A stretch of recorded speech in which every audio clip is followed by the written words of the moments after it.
মানুষ বাজারে কেন যায় বলেন? মানুষ বিদেশে যায় কেন? বিদেশ সাজাবার জন্য না দেশে বাড়ি সাজাবার জন্য? দেশে বাড়ি সাজাবার জন্য। এজন্য মুরগি কিনে বাজারে খায় ঘরে, গরু কিনে বাজারে খায় ঘরে। বাজার হলো কিনার জায়গা, ঘর হলো খাওয়ার জায়গা। দুনিয়া হলো আমলের জায়গা, জান্নাত হলো সাজার জায়গা। এজন্য আল্লাহ তাআলা আমাকে দুনিয়াতে কেন দিয়েছেন? দুনিয়াতে দিয়েছেন শুধুই জান্নাত সাজাবার জন্য। মায়ের পেটে কেন দিয়েছেন? মায়ের পেটে দিয়েছেন দুনিয়ার সাজাবার জন্য, আর দুনিয়ার পেটে দিয়েছেন জান্নাত সাজাবার জন্য। মায়ের পেট ছাড়া দুনিয়াতে আসার কোনো ব্যবস্থা নাই, দুনিয়ার পেট ছাড়া জান্নাতে যাওয়ার কোনো ব্যবস্থা নেই। এই জন্য ফেরেশতারা জান্নাতে যাবে না, ফেরেশতারা জান্নাতে যাবে না। কেন? ফেরেশতারা মায়ের পেট হয়ে দুনিয়াতে আসে নাই, এজন্য। হ্যাঁ, তো ফেরেশতা কোথায় যাবে? জান্নাতে যাবে না তো জাহান্নামে যাবে না? জাহান্নামেও যাবে না। ফেরেশতা জান্নাতেও যাবে না, ফেরেশতা জাহান্নামেও যাবে না। যেমন গরু জান্নাতেও যাবে না, জাহান্নামেও যাবে না। ফেরেশতা জান্নাতে যাবে জান্নাতি হিসাবে নয়, জান্নাতীদের খাদেম হিসাবে। ফেরেশতারা জান্নাতে যাবে না? যাবে না, জান্নাতে যাবে, তবে কি হিসাবে নয়? জান্নাতি হিসাবে নয়। জান্নাতীদের কি হিসাবে?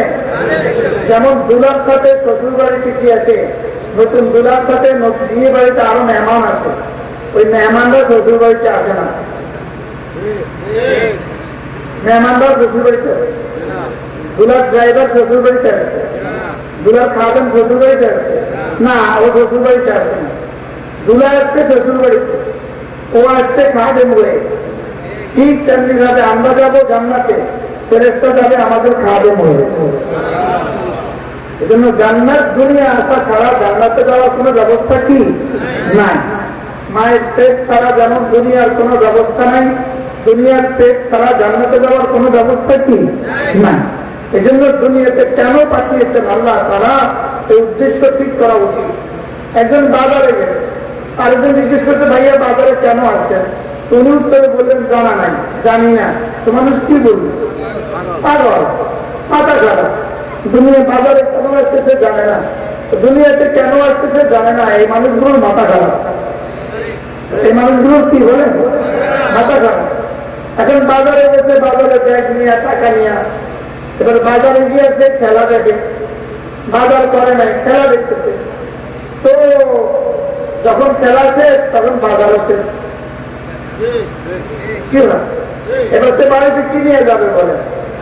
এই জন্য বাজার থেকে যদি ইলিশ মাছ বাজার করে তো ঘরে ইলিশ মাছ রান্না হয়, বাজার থেকে যদি পোয়া মাছ বাজার করে তো ঘরে পোয়া মাছ রান্না হয়, বাজার থেকে শুটকি কিনলে ঘরে শুটকি রান্না হয়, বাজার থেকে শাক কিনলে ঘরে শাক রান্না হয়।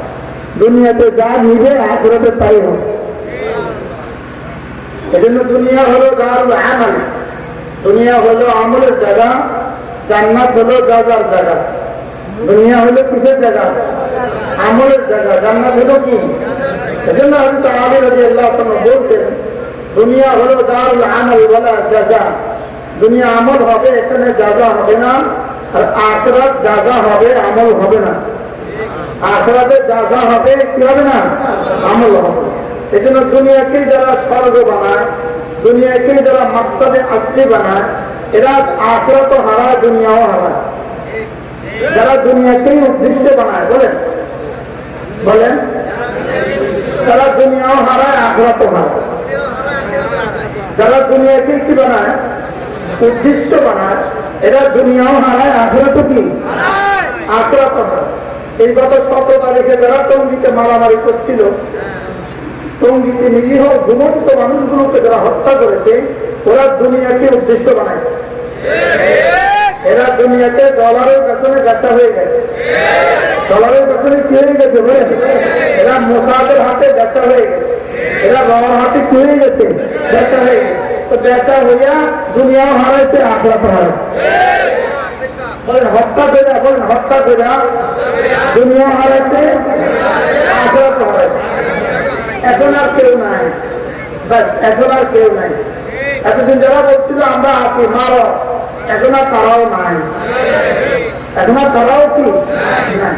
এজন্য যারা দুনিয়াকে জিন্দগির মাকসাদ বানায় এরা দুনিয়াও হারায়, আখিরাতও হারায়। আর যারা আখিরাতকে জীবনের মাকসাদ বানায় এদের আখিরাত, যার আখিরাত ঠিকঠাক তার দুনিয়াও হয়ে যায় টুকটাক। দুনিয়া টুকটাক হয়েই যায়, বলেন দুনিয়া টুকটাক কি হয়েই যায়। আর যারা আখিরাতকে মাকসাদ বানায় দুনিয়া কিছু না কিছু হয়েই যায়। এই জন্য যারাই আখিরাত সুন্দর তার দুনিয়াও সুন্দর। কি বলছি বলেন, আখিরাত সুন্দর হলে দুনিয়াও কি হয়। আর শুধুই দুনিয়া সুন্দর করে আখিরাত বাদ দিয়া এদের দুনিয়া বেশি দিন থাকে না। এখানে এদের দুনিয়া 16 বছরের বেশি টিকে নেয়। কি হয় 16 বছরের বেশি কি করে না বলেন, টিকে নেয়। এক দলের বাশার আল আসাদ, সিরিয়ার প্রেসিডেন্ট বাশার আল আসাদ 5 লক্ষ মুসলমানকে হত্যা করছে। থাকতে পারছে না, ভেঙে গেছে না। আজকে 2025 সালের 1ম তারিখ, আল্লাহ যেন 2025 সালটাকে নেতানিয়াহুর ভাগার বছর বানায় দেয়, বলেন না আমিন। আল্লাহ যেন 2025 সালকে কি বানায় দেয় বলেন, ইসরায়েলের প্রেসিডেন্ট নেতানিয়াহুর ভাগার বছর কি বানায় দেয়, বানায় দেয়। 2024 সাল ছিল আমাদের জন্য আলোচিত বছর। 2024 সাল পুরো পৃথিবীর মুসলমানদের জন্য সুখের বছর, বিশেষ করে বাংলাদেশে 18 কোটি মানুষের জন্য সুখের বছর ছিল। এটা শুধু উইকেট পড়ার বছর ছিল,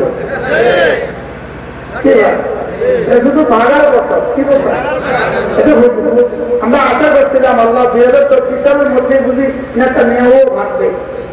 আল্লাহ তাআলা বলেন ফালা তাস্তাজিলু, না জলদি করবা না, জলদি করবা না। আতা আমরুল্লাহ ফালা তাস্তাজিলু, আমার আযাবের সিদ্ধান্ত আসবেই আসবে, অতএব তোমরা জলদি করবা না। এত বছর ধরে, গত 16টা বছর ধরে আমরা শুধু বলতাম আল্লাহ কবে আসবে, কবে আসবে, কবে আসবে। আল্লাহ এক কথাই বলতেন ফালা তাস্তাজিলু, জলদি করবা না, জলদি করবা না।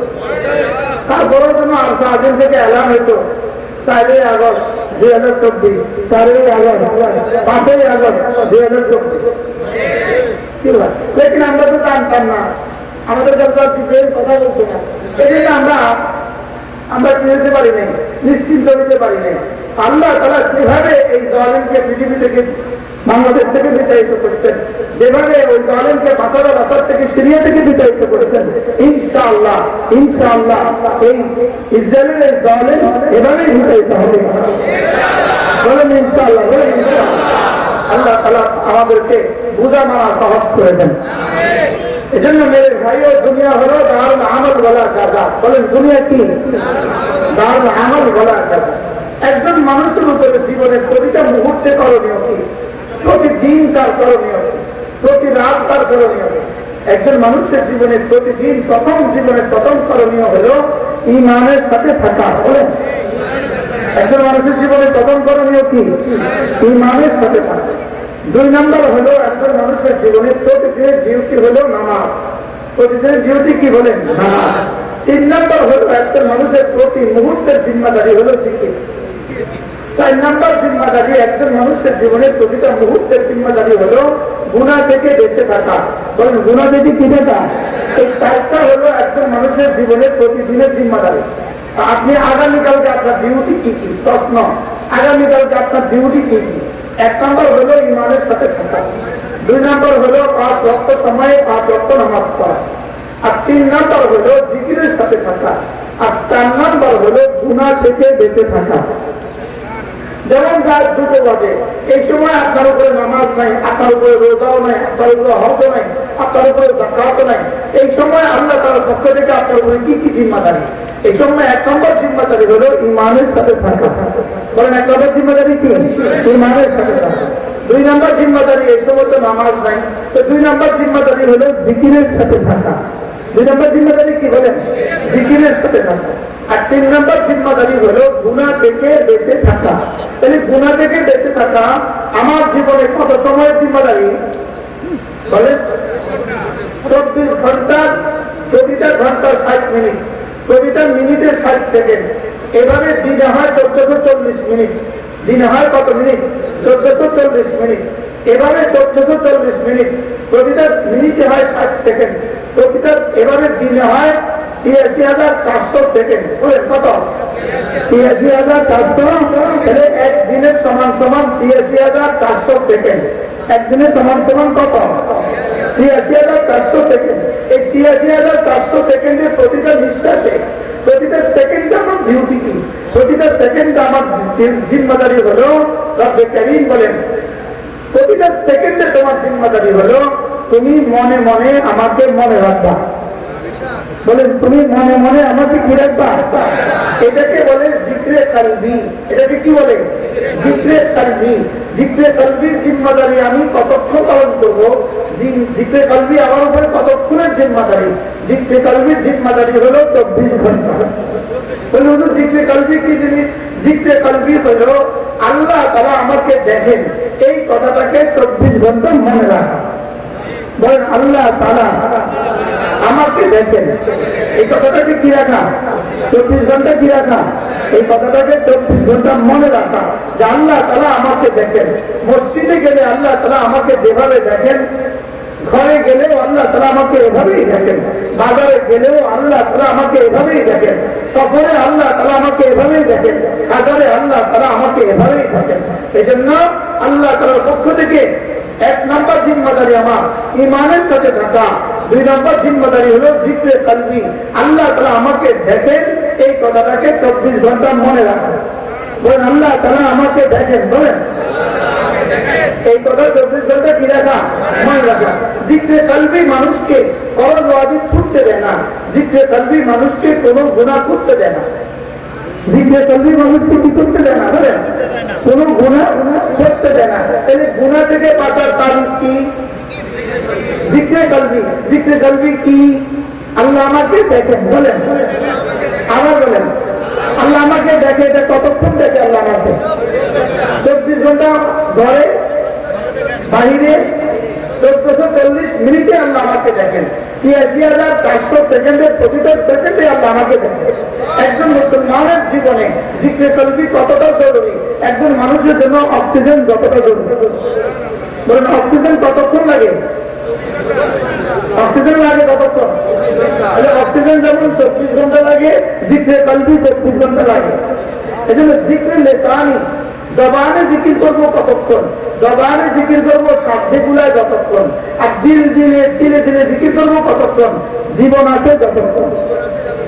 দিলে দিলে জিকির করবো কতক্ষণ? বলেন জীবন আছে যতক্ষণ। আর জবানে জিকির করবো কতক্ষণ? বলেন সাধ্যে গুলায় যতক্ষণ। বলেন এই জন্য জিকির এমন এক আদালত। হযরত আব্দুল্লাহ ইবনে আব্বাস রাদিয়াল্লাহু তাআলা বলেন জিকির একমাত্র ইবাদত জিকির যার জন্য আল্লাহ তাআলা কোনো সংখ্যা ঠিক করে দেন নাই, যার জন্য আল্লাহ তাআলা কোনো গায়া ঠিক করে দেন নাই, যার জন্য আল্লাহ তাআলা ওযুকে শর্ত লাগান নাই, যার জন্য গোসলকেও শর্ত লাগান নাই, যার জন্য বসাকেও শর্ত লাগান নাই, মসজিদে বসাকেও শর্ত লাগান নাই। জিকিরের জন্য আল্লাহ তাআলা এতটা সহজ করে দিয়েছেন। আল্লাযীনা ইয়াযকুরুনাল্লাহা কিয়ামান ওয়া কুউদান ওয়া আলা জুনুবিহিম। জিকির করবা কখন কখন? তুমি হাঁটতে হাঁটতেও করবা, বসতে বসতেও করবা, শুয়ে শুয়েও করবা। এই জন্য জিকিরের আবাদতটা কতক্ষণ চলবে? বলেন মূলত জিকিরের আবাদতটা আল্লাহ কেন দিলেন? জিকিরের আবাদত দিলেন শুধুই এর জন্য। এটাকে এত সহজ করে দিলেন কেন?